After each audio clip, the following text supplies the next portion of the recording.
Que difícil vir aqui depois de Spiller Ferreira, depois de Euler, Alê. E vocês sabem que eu não sou bom como eles. Então eu vou pedir toda a sua atenção por um breve momento. Eu vou ser rápido. E se me perguntassem sobre o que nós temos falado como igreja, eu diria que é sobre a graça de Deus, como nós cantamos hoje. Nós tivemos várias mensagens anteriores e a maioria delas, se não todas, foram sobre a graça de Deus. Nós falamos que a salvação não é por obras, é por fé, é graça. Nós falamos da sua eficácia, nós falamos da sua segurança. Nós falamos do quanto ela nos constrange, do quanto ela atrai pecadores à cruz de Cristo. E tudo isso é verdade. Nós aprendemos que a graça é favor de Deus para nós, e eu sou um dos caras que defende isso. Mas algumas coisas ficaram meio que vagando, meio que pendentes, e algumas pessoas entenderam a graça de Deus de maneira errada. Diferente do que a Bíblia ensina, diferente do que Cristo ensinou, do que os apóstolos ensinaram. E nós vamos falar um pouco sobre isso essa noite. Porque você entendeu que a graça é a favor de Deus, mas se eu te perguntar a favor de quê, você talvez não saiba me responder. E se eu te perguntar por que você fala que Jesus é lindo, você fala, ele me salvou. E se eu te perguntar, salvou de quê? Você nem sabe do que ele te salvou. E é sobre isso que nós vamos falar essa noite. Talvez seja desnecessário, mas eu acho importante falar isso. Visitante, isso não é para você. Isso é para o cara que é de casa. Tá bom? Romanos, no capítulo 5, verso 9, diz que como agora nós fomos justificados pelo seu sangue, muito mais ainda seremos salvos da ira de Deus por meio dele, de Cristo. Talvez isso você não sabia, que Deus criou, o homem pecou, caiu, Deus restaurou e você foi salvo do seu próprio Deus. Quando as Escrituras dizem que você foi salvo por Cristo, de que o sangue dele te justificou, foi para te livrar da ira do seu próprio Deus. Porque se Deus é justo, e Ele é, Ele diz que o salário do pecado é a morte, então você precisa morrer porque nós pecamos. Por um só homem, o pecado entrou no mundo, então todos pecaram. E se Deus é justo, Ele precisa honrar a justiça dEle. E Ele precisa fazer justiça. A justiça de Deus é revelada com a sua ira, atingindo pecadores. E foi disso que você foi salvo. Abra sua Bíblia comigo no livro de Hebreus, no capítulo 10. Os teólogos de plantão vão questionar comigo quem é o escritor da carta, mas eu, Rodrigo, creio que o autor é Paulo e ele escreveu essa carta aos Hebreus. E nós vamos ler a partir do versículo 26, mas desde o começo do 10, Paulo está explicando para aquela galera que o sacrifício dos sacerdotes que eles ofereciam lá atrás, anteriormente, era ineficaz, não tinha valia nenhuma. Paulo escreve 25 versículos, entre outras várias cartas, para dizer, cara, tudo que o sacerdote fazia era para encobertar o pecado, e não para remover pecado. Ele vai dizer no versículo 4 que o sangue de bodes e touros jamais podem expiar pecados. Ele diz que Cristo é o Cordeiro de Deus que tira o pecado do mundo e que Ele ofereceu de uma vez por todas um sacrifício que é suficiente, que é eficaz e que foi único. Não é todos os dias, nem uma vez por ano, como o sacerdote fazia. Foi uma vez só e Ele se sentou à direita de Deus Pai para dizer, está tudo feito. Então Cristo foi o sacrifício de Deus para te salvar. E aí ele continua a carta no versículo 26, a gente vai ler. Você acompanha na projeção comigo?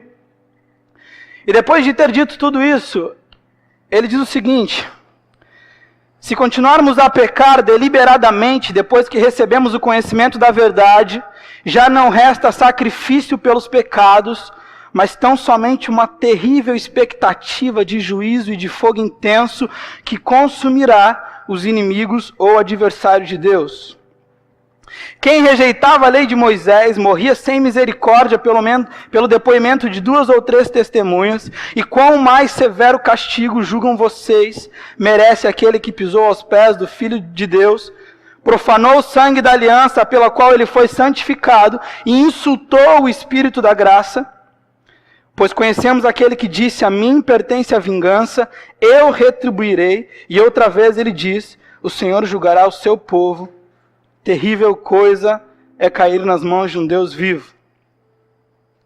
32. Lembrem-se dos seus primeiros dias, depois que vocês foram iluminados. Agora para o 35. E por isso não abram mão da confiança que vocês têm. Ela será ricamente recompensada. E vocês precisam perseverar, de modo que quando tiverem feito a vontade de Deus, recebam o que Ele prometeu, pois em breve, muito em breve, aquele que vem virá e não demorará.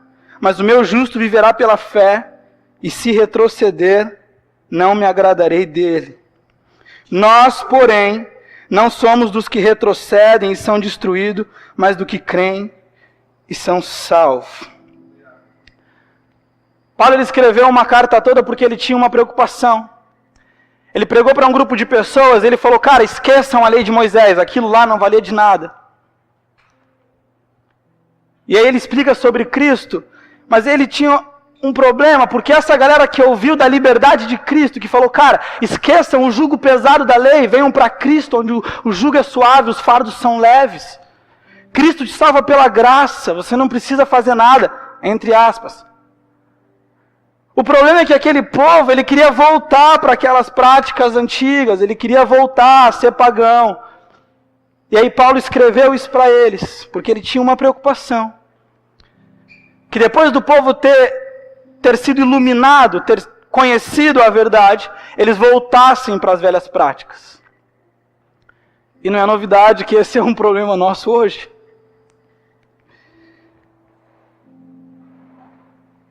Paulo tinha dito para o povo que não existe outro caminho para a salvação, somente Cristo te salva, a lei não pode te salvar. E o povo quer voltar atrás, ele quer retroceder, ele quer dar as costas para Cristo, e ele ignora a Cristo de forma consciente, com o seu estilo de vida, com a forma de viver. E para estes caras, Paulo diz o seguinte, mano, você tinha um problema, te apresentaram uma solução, mas você não quer a solução que é única, então, infelizmente, para você, resta apenas uma terrível expectativa de fogo eterno. Resta para vocês apenas o fogo vingador, porque vocês são adversários de Deus. E ele continua dizendo, terrível coisa é cair nas mãos do Deus vivo. E cara, eu digo com toda certeza que não deve ter coisa pior do que ser adversário de um Deus como nós. Ele diz que, o versículo 28 diz que o que violava a lei de Moisés era condenado sem misericórdia, e o que retrocede depois de ser iluminado, depois de ouvir o plano da salvação, será castigado com maior severo castigo. Se debaixo da lei, quando vocês falhavam, vocês eram mortos, se 2 ou 3 confirmassem que vocês falharam, quem dirá agora, depois que vocês ouviram que vocês têm um escape? Que é Cristo, vocês merecem maior terrível castigo. Ele fala que o povo calcou os pés de Deus, isso significa que depois de professar ser seguidor de Cristo, ele afirma com o seu estilo de vida que ele não quer mais nada com Cristo. Ele vem aqui, ele ouve as canções, ele se emociona, ele chora, ele levanta as mãos, ele dança.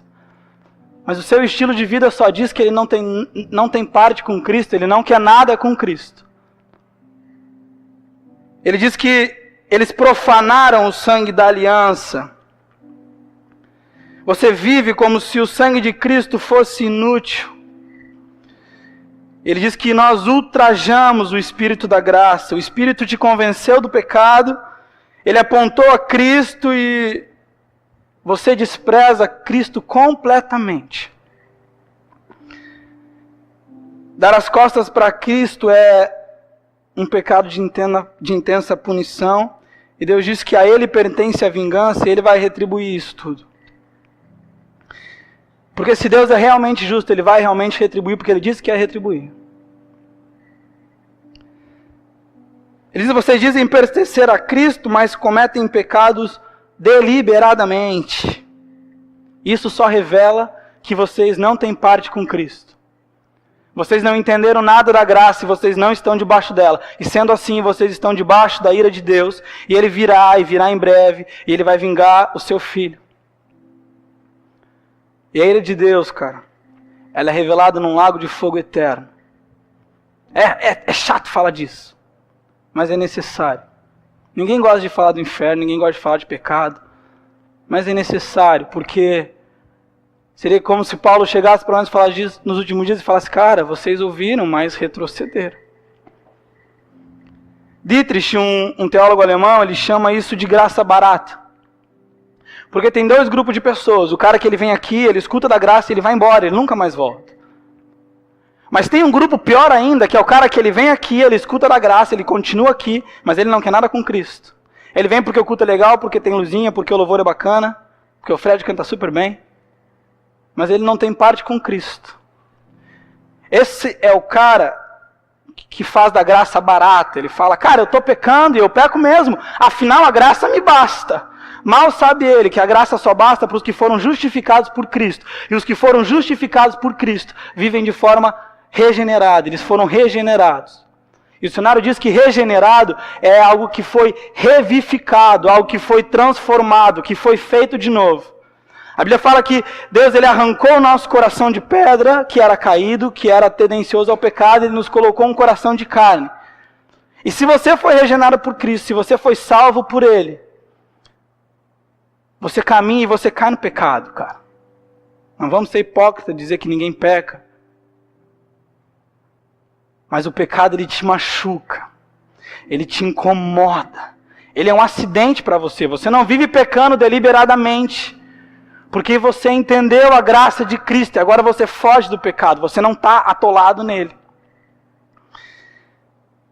E contra esses caras que usam da graça e fazem dela barata, a ira de Deus vai vir sobre eles também se eles não converterem.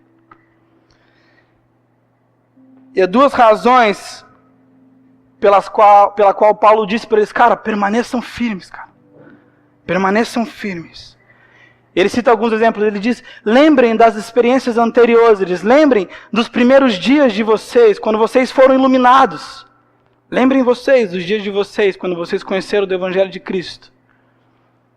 O seu coração era diferente em relação ao Evangelho. Você com certeza orava mais do que você ora agora, você com certeza lia mais do que você lê agora, e você com certeza era mais devoto do que agora. E cara, entenda uma coisa. Se você é nascido de novo, você faz parte de um rebanho de ovelhas e você tem um pastor. E nada vai te arrancar da mão do seu pastor. Ele diz que eu tenho ovelhas e eu sou o pastor delas e eu dou a vidas para elas. E elas foram me dadas pelo meu Pai, que está no céu e que é maior do que tudo. E nada arrancará elas da minha mão. Se você é nascido de novo, cara, você está lutando contra o pecado, mas você está frio. Implore para que Deus aqueça o seu coração e Ele o fará.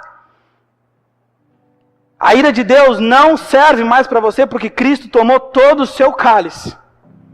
Todo o seu cálice, mas você precisa ouvir a voz do seu pastor e segui-lo. Você não pode ficar fora do aprisco, cara. Então esse é um outro grupo de pessoas. Não estou falando com vocês hoje. Ele fala sobre o temor. Ele fala, vocês sabiam do que desagradava a Deus? Ele cita um texto que está em Abacuque 2. Ele diz, porque a visão ainda está para cumprir-se no tempo determinado, mas se apressa para o fim e não falhará. Se tardar, espere-o, porque certamente ela virá e não tardará. Ele está dizendo, cara, fica firme, velho. É difícil pra caramba ser crente. A gente estava numa conversa ontem lá em cima e a gente estava discutindo sobre essas coisas de que, então é fácil ser crente? Bom se fosse, velho. Bom se fosse. É difícil porque o crente, o cara que nasceu de novo, ele está lutando contra o pecado todos os dias e a carne dele está militando contra o espírito. Então não é fácil, mas ele diz, cara, esperem mais um pouco. Ele vai vir e ele não vai tardar, cara. Espera mais um pouco porque a recompensa vai vir. E ele fala de um outro estilo de vida. Ele fala do cara que Ele vê as coisas que não se podem ver com olhos naturais e espera coisas que os homens naturais não esperam, porque você fala de fé e fé as coisas que não se veem, aquele texto todo que a gente não conhece, que a gente já conhece. E a maior preocupação essa noite é dos caras que retrocederem, porque Deus diz que Ele não se agradará de ti e vocês serão destruídos. Cara, você depende de Cristo mais do que qualquer coisa. Mais do que qualquer coisa. E só o Espírito vai te convencer dos teus pecados e vai fazer abandoná-los. Implore para que Ele faça isso e Ele fará, cara. Ele é fiel e Ele é justo. Você não vai fazer por vontade própria. E ele fala algumas coisas, que ele fala sobre a ira de Deus, e Paul Washer, ele usa um exemplo de que a justiça de Deus é como um arco, e a ira dele é uma flecha. E ele está esticando essa flecha com toda a força dele, ele está mirando para o coração do ímpio. E cara, por ser santo e justo, ele está ansioso para soltar a flecha e destruir os inimigos dele, cara. Destruir os inimigos dele. Esse é o Deus das Escrituras, que é amor, que é infinito em graça, que matou o seu próprio filho para te salvar, mas que continua santo e justo. Não faz da graça barata, cara. Não usa da graça para encobertar os teus pecados. Você tem duas opções: ou você corre para Cristo e você pede para que Ele te revele da graça, para que Ele mude o seu coração, para que se o seu coração ainda é de pedra, Ele arranque, Ele coloque um de carne, Ele te regenere. Ou você pode retroceder. E a gente já falou bastante sobre o que vai acontecer contigo.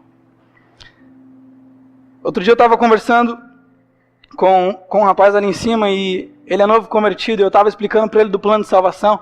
Eu acho que eu gastei uns 20 minutos fazendo isso. Todo empolgado, assim, contando para ele. Ele estava me olhando com os olhos arregalados, assim. E ele estava admirado com o que ele tinha ouvido, não de mim, mas do que eu falei daqui. E quando eu terminei de falar, a única coisa que ele me perguntou foi: cara, como é que eu sei que eu estou debaixo da graça? Como é que eu sei que eu fui salvo por Cristo? E só você e o seu Pai sabem disso. Porque é Ele quem vê o seu coração. E se você não tem gerado frutos, como as Escrituras dizem, se você não tem feito o que Cristo manda fazer e não tem deixado de fazer o que Cristo não deixa de fazer, é muito provável que você não tenha nascido de novo. E você precisa se apressar.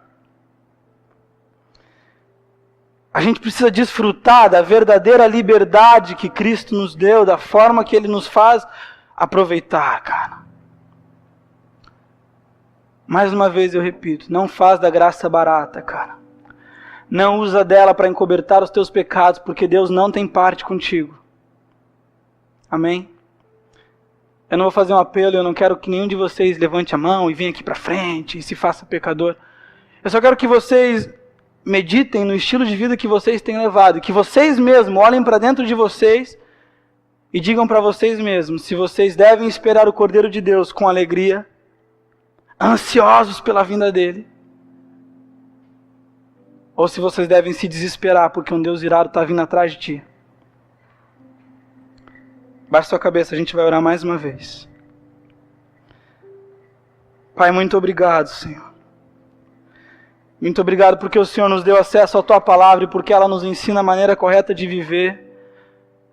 E ela nos instrui, ela nos corrige.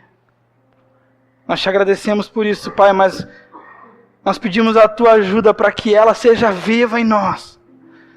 Para que nós não sejamos apenas leitores e admiradores, mas que ela seja viva nos nossos corações, Deus. Tu sabe das nossas dificuldades, Tu sabe dos nossos desejos carnais, e nós imploramos para que o Senhor nos ajude. Nós sabemos que só o Teu Espírito pode fazer isso em nós, Deus. E nós oramos para que Tu nos incomode nos próximos dias, para que o Senhor nos alerte, para que o Senhor nos diga onde é que nós estamos falhando e para que o Senhor revele nossos pecados ocultos. Pai, nós oramos para que